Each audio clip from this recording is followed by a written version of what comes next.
Hi guys, Millennium Dude here, the reviewer of old and new, and today I have a double feature video game review for you. What do you mean by that? Well, I'm going to review one of my favorite series on the PS3 right now, the Uncharted series. Pretty much the modern day equivalent of Indiana Jones in a video game, if there ever was one, and I'll have to tell you, it's pretty dang impressive.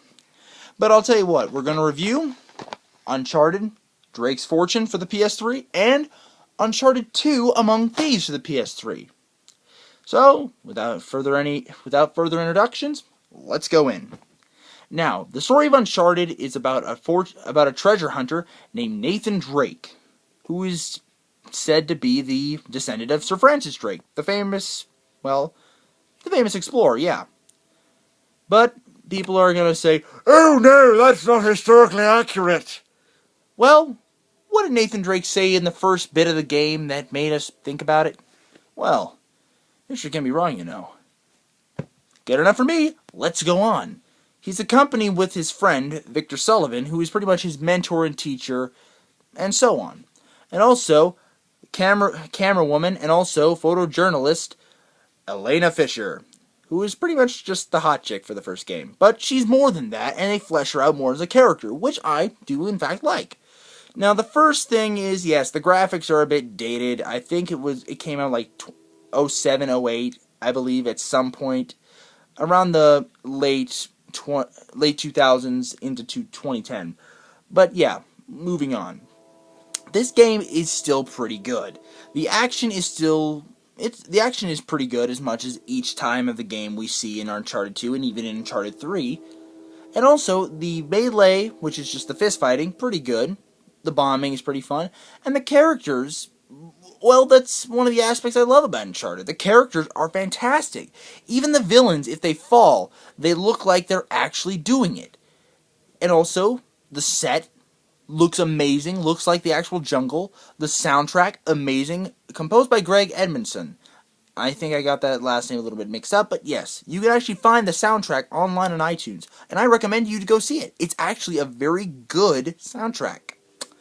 And yeah, there are some little aspects I just like about it. You can go around the levels and try and find the hidden treasures, all 100. Yeah. Also, you have these little mods that make you have different skins, like different skins of the characters, like Donut Drake, which makes him chubby. You could do, like, the wetsuit Drake, baseball suit Drake, even Naughty Dog Drake, which just has the Naughty Dog t-shirt logo, which they created the game, of course.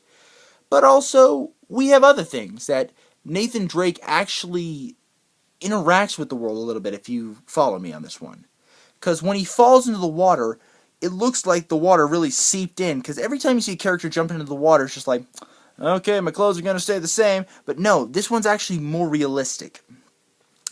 And I do have to say, I have to say it's actually a pretty good idea to do this.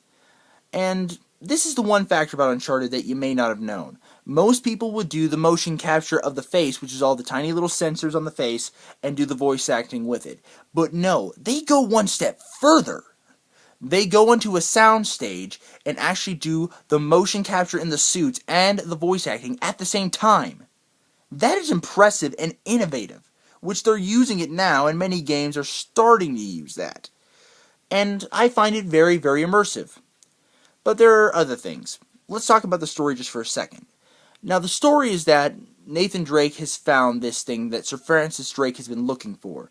He finds his journal inside of his coffin, which is empty, of course, because he faked his own death, I guess. And he says that Sir Francis Drake has found El Dorado, the mysterious city of gold. Sorry if I'm flubbing my words a bit. It happens with showbiz. But there's a little bit of a twist. I'm not going to tell you the twist if you haven't played the game, because it's a good idea, because they play a little bit with pseudo-history here. But yeah, that's the Uncharted series.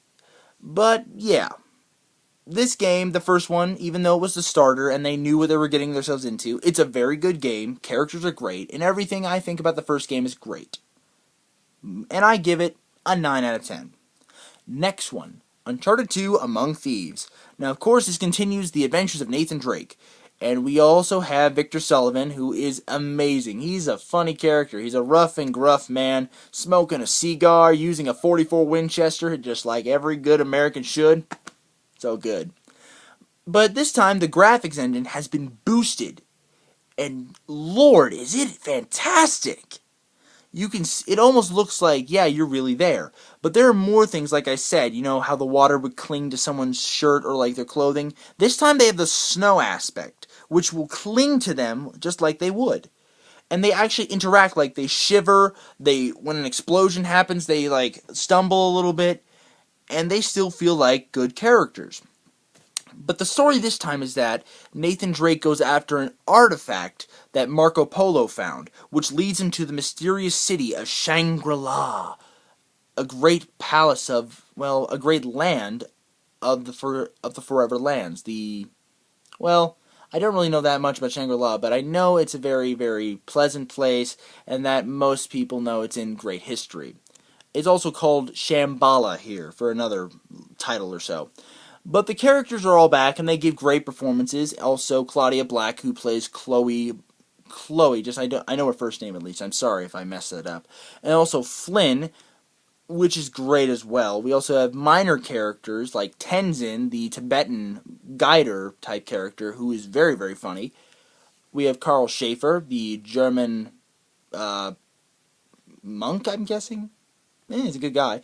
And also we have Elena Fisher back, which creates a bit of tension with Drake, Chloe, and, yeah, Elena herself. But, yeah, this game still uses great characters, great villains like Zoran Lazarevich, a crazy warlord, and, yeah, new weapons, new system, new everything, and it's a great thing. And also, it installs the use of multiplayer. Now, I've played multiplayer, and I'm not really a fan of third-person multiplayers.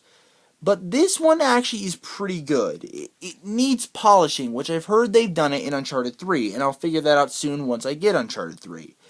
But, yes, for what Uncharted 1 and what Uncharted 2 is, they are great, great games. And I hope Uncharted 3 is a great, great thing to me once I get it and once I play it.